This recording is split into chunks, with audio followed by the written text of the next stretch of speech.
ဓမ္မအောင်ဆုံးမင်းများထားတာကတော့တတ္တဝါတူရဲ့အစကဘလို့တော့အကျိုးတရားကြောင့်တတ္တဝါစဖြစ်ရတာလဲဆိုတာသိချင်တာပါတဲ့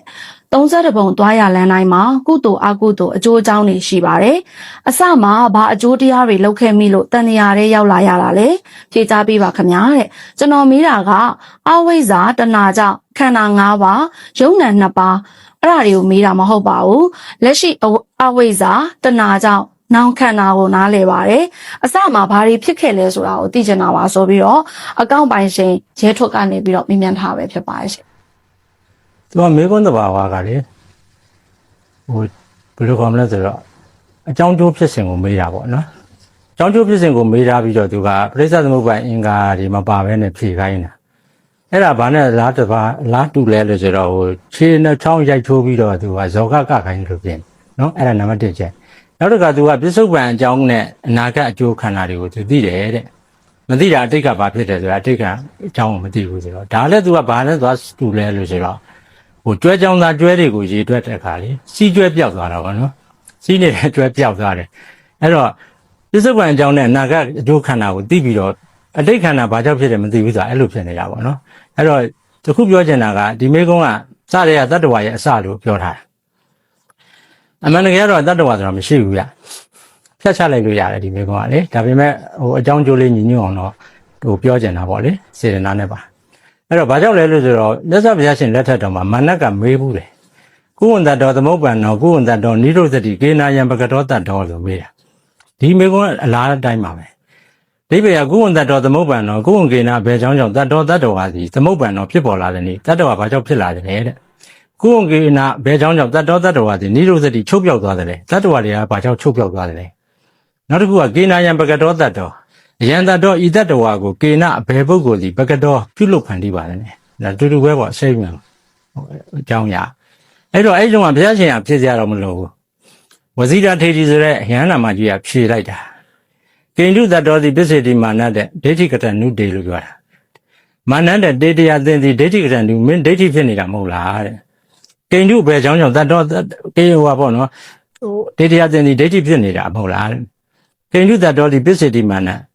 တတော်ဟောပေါ့တတော်ဒီတတဝါကြီးကိန္ဓုဘယ်ကြောင့်ကြောင့်ပစ္စေတိမင်းထင်မှတ်နေတာလေ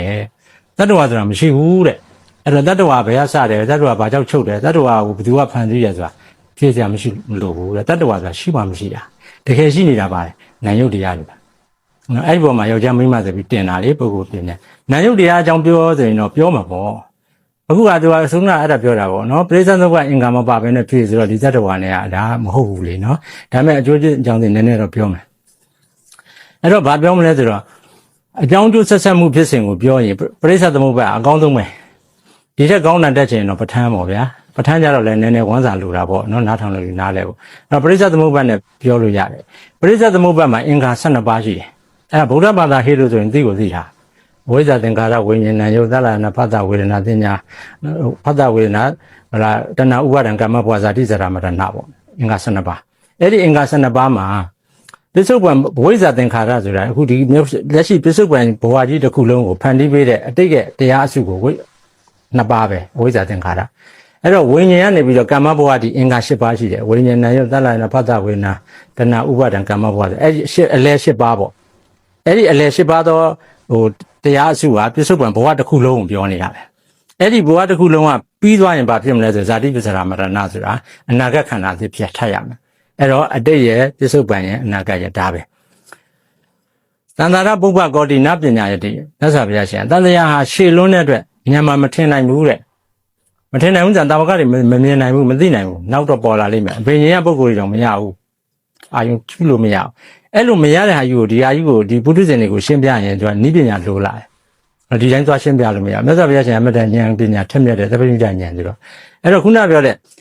တန်တရားအမတန်ရှိတယ်အဲ့ဒီအနမတကတန်တရားကြီးကိုပြန်သွားတစ်ခုတစ်ခုသောဘဝကိုပြစ္ဆုတ်ပန်ထားလိုက်ရင်အဲ့ဒီပြစ္ဆုတ်ပန်ဘဝကိုပြုလုပ်ဖန်တီးတဲ့ပုဂ္ဂိုလ်ကမရှိဘူးပေါ့နော်ပြုလုပ်ဖန်တီးတဲ့တရားအတိတ်ကတရားစုဖြစ်တဲ့အဝိဇ္ဇာသင်္ခါရပဲအဲ့ဒီအဝိဇ္ဇာသင်္ခါရကပြုလုပ်လိုက်တာပဲအဲ့ဒီပြစ္ဆုတ်ပန်ပြုလုပ်လိုက်လို့ဖြစ်ပေါ်လာတဲ့ပြစ္ဆုတ်ပန်ဘဝကသူဆုံးသွားမယ်ကမ္မဘဝဖြစ်သွားမယ်ကမ္မဘဝဖြစ်ရင်ဘာဖြစ်လဲဇာတိစရမရဏပေါ့အဲ့ဒါအနာဂတ်အဓိကပြစ္ဆုတ်ပန်ကြိုက်တဲ့နေရာကိုယူလိုက်ပေါ့နော်ဆိုလိုတာဗျာဟိုအတိတ်ဆိုတာဖြစ်ပြီးတဲ့ပြစ္ဆုတ်ပန် အနာဂတ်ဆိုတာမရောက်သေးတဲ့ပြစ္ဆုတ်ပံရောက်လာတာနဲ့တခါတည်းပြစ္ဆုတ်ပံခံယူလိုက်ရတာပဲဒီအစဉ်ဆက်ပေါ့နော်ဒါပြစ္ဆုတ်ပံကိုထပ်ပနာကိုင်ပြစ္ဆုတ်ပံတရားကနေပြီးတော့လွတ်တာမရှိဘူးဒါဖြင့်အဝိဇ္ဇာသင်္ခါရကိုမြတ်စွာဘုရားရှင်ကဘာကြောင့်ခေါ်တယ်လဲဘာကြောင့်ပြတယ်လဲလို့ဆိုရင်ဒီလောကကြီးတစ်ခုလုံးကိုအဝိဇ္ဇာသင်္ခါရမှလွဲရင်စီမံဖန်တီးသူမရှိတာကိုပြခြင်းလို့အနာဂတ်ဇာတိဇရာမရဏကိုဘာကြောင့်ဟောတယ်လဲလို့ဆိုရင်တဏှာဥပါဒံမကုန်သေးသမျှဘဝတည်းမဆက်ဆက်မဆုံးနိုင်တဲ့ဟာကိုပြခြင်းလို့ဒါမြတ်စွာဘုရားရှင်ကအမတန်ထူးခြားတယ်ဘယ်ဘာသာဝင်ရဲ့ဘယ်ဘာသာဝင်ရဲ့ဖះမှာအဲ့လိုတွေမဟောနိုင်ဘူးငါဖန်ဆင်းတာကွာဆိုပြီးသွားတယ်ဒါပဲကျန်တဲ့လူတွေကမသိဘူးပေါ့ဗျာနော်ဒါဖះကျွန်တော်တို့ဂေါရမမြတ်စွာဘုရားရှင်နဲ့ဒီတိုင်းဟောရတာပဲဖះကိုဘယ်သူမှ complain မတက်ဘူးဒါပေမဲ့မဟုတ်ဘူးလေမဟုတ်တဲ့ဟာကြီးမဟုတ်တော့ဒီအကြောင်းကျိုးတွေကိုဆက်ဆက်ပြတာပေါ့နော်ဒါကြောင့်ပြစ္ဆုတ်ပံအတိတ်အနာဂတ်ကောင်းပြီအဲ့ဒီစောစောကပြောတဲ့ဝိဇ္ဇာသင်္ခါရအတိတ်ကတရားစုအဲ့ဒီတိတ်တရားစုကသူကြီးသက်မဟုတ်ဘူးတဲ့ပြစ္ဆုတ်ပံအင်္ဂါ၈ပါးရှိတဲ့ခါမှာပဲသူကဝိဇ္ဇာသင်္ခါရရှိတယ်အဲ့ဒီပြစ္ဆုတ်ပံအင်္ဂါ၈ပါးကလွတ်နေတဲ့အလွတ်တရံမှာမရှိဘူးအဲ့တော့အဲ့ဒီဝိဇ္ဇာသင်္ခါရကြောင့်ဖြစ်လာတဲ့ဝိညာဉ်ဉာဏ်ယုံသလနာပသဝေနာကမ္မဘဝဒီ၈ပါးကလည်းပဲအဲ့ဒီခုနကပြောတဲ့ဝိဇ္ဇာတဏှာကင်းလွတ်ပြီးတော့မရှိဘူးတွဲနေတာဒါပေမဲ့သူ့ကိုပွဲထုတ်ရမယ့်အခါမှာ तू ကငုတ်နေတယ် तू ကသူ့ကိုပွဲထုတ်ရနေမှာ तू ကငုတ်နေအနာဂတ်ဇာတိဇရာမရဏကလည်းပဲဇရာမရဏရှိပြီဆိုရင်ပစ္စုပန်အင်္ဂါ၈ပါးမရှိရင်ဖြစ်မလားဝိညာဉ်ဉာဏ်ယုံသလနာပသဒီခန္ဓာကိုယ်မရှိရင်မဖြစ်ဘူးလေနော်အဲ့ဒါကိုတွဲဆက်ပြီးတော့နားလည်ရမှာပေါ့ဒါကြောင့်တန်တရားရဲ့အစတို့ဒီကဘာဟုတ္တဝါတို့ဘယ်ရဖြစ်လဲဆိုကဘာဟုတ္တဝါအတ္တကဖြစ်တာလည်းမဟုတ်ဘူးရောင်ကြီးတော်ကဖြစ်တာလည်းမဟုတ်ဘူးအာဒံရဲ့နံရိုးကနေဖြစ်တာလည်းမဟုတ်ဘူးထာဝရဘုရားသခင်ကနေဖြစ်တာလည်းမဟုတ်ဘူးမြောက်ကဖြစ်လာတာလည်းမဟုတ်ဘူးဒီလိုကဘာပေါင်းအသင်္ချေအများကြီးအကုန်ဆုံးခဲ့ပြီမြတ်စွာဘုရားရှင်ကမိတ်တယ်သာဝကသုံးမှာငါဘုရားရဲ့တပည့်တွေဖြစ်တဲ့ဟိုပါပေါ့အဘိညာဉ်ရယဟန်တော်၄ပါးဟာတနေ့ကိုကဘာတသိန်းစီအောက်မိတ်မယ်အဘိညာဉ်ရတော့ပြန်နောက်ပြန်ဆုပ်ပြီး၄ပါးနော်တနေ့ကိုကဘာတသိန်းအဲ့ဒီပုဂ္ဂိုလ်တွေ၄ပါးဟာအသက်ကြီးပြီး100တန်းရောက်လို့သေဆုံးသွားမယ်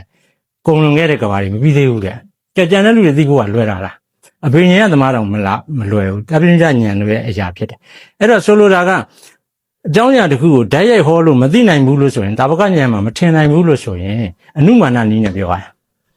်ဒါပညာရှိတွေရဲ့လို့အနုမာနဆိုတာမှန်းဆပြီးပြောရတယ်ဒါလေးကိုထောက်ဆပြီးသူဒီလိုသိသွားရင်ပြီဆိုပါတော့တတ္တဝါတို့သိရင်အပေပုံဝင်ကြသွားတဲ့လူနဲ့သုတိပုံတက်သွားတဲ့လူနဲ့ဟာအယံကွာတယ်အဲ့ဒါကိုပြကျင်တဲ့အခါမှာဟောကျင်တဲ့အခါမှာမြတ်စွာဘုရားရှင် तू ကအမောင်းဖြူအပေကျသွားတယ်မောင်းနီအပေကျသွားတယ်မောင်းဘာသူကအပေါ်တက်သွားပြီးတယောက်မှန်သွားပြောနေလို့မဖြစ်ဘူးသူတို့လည်းသိမြင်နိုင်အဲ့တော့နခတိခသုဆိုတာဟောတယ်လက်သေးကုံပေါ်မှာမြေမုံလေးတင်လိုက်တယ်ရဟန်းတို့ဒီလေငါဘုရားကြီးလက်သေးကုံမှာရှိတဲ့မြေမုံနဲ့မာပရိမြေထူးကြီးနဲ့ဘုရားများတယ်လေမတိုင်းဆနိုင်ပါဘူးဘုရားပေါ့အေးတတ္တဝါတို့သေသွားလို့အပေကိုကြတဲ့ပုဂ္ဂိုလ်နဲ့သုတိကိုတက်တဲ့ပုဂ္ဂိုလ်ကဒီလက်သေးကုံကသုတိကိုတက်တာပဲရှိတယ်ဒီလိုမှန်းဆပြီးပြောရတယ်နောက်လူဖြစ်ဖို့ခဲရင်တယ်ဟိုသမုဒ္ဒရာထဲမှာကြားဖို့မှာပေါ့နော်လိတ်ကန်းနဲ့တကိုးပေါက်နဲ့နော်နှစ်တရားကြာမှာဒီလိုပေါ့ဥပမာလေးတွေနဲ့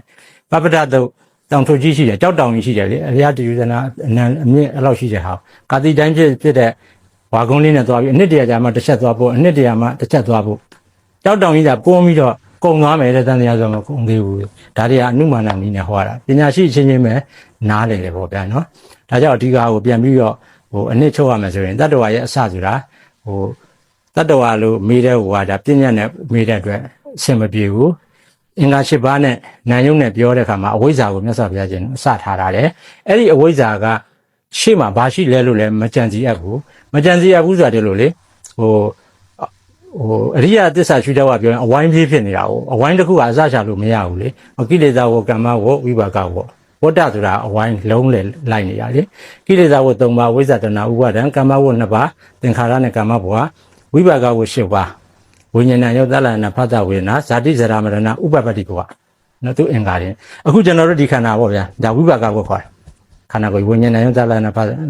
၈ပါးပေါ့နော်ခုနကအဲ့ဒီဝိပါကဝမှာကိလေသာဘုကရှိနေတယ်အဝိဇ္ဇာတဏဥပါဒံဘာမှမပယ်ရသေးတာကြီးနော်မက်တခုဖို့လို့နဲ့ရတိုင်းတစ်မျိုးပေါ့အဲ့တော့အဝိဇ္ဇာတဏဥပါဒံရှိတယ်ရှိတော့ဘာလုပ်လဲသင်္ခါရနဲ့ကမ္မဘဝလုပ်တယ်နော်လုပ်တဲ့အခါမှာဘာဖြစ်လဲအကျိုးဝိပါက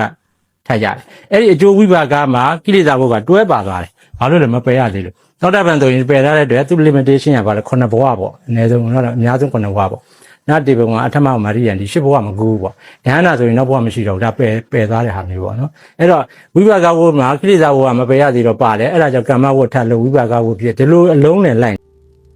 နေ့စဉ်တရားတော်များနားဆင်ရန် channel ကို subscribe နှိပ်ခဲ့ပါဓမ္မမိတ်ဆွေအားလုံးကိုယ်စိတ်နှစ်ဖြာချမ်းသာကြပါစေ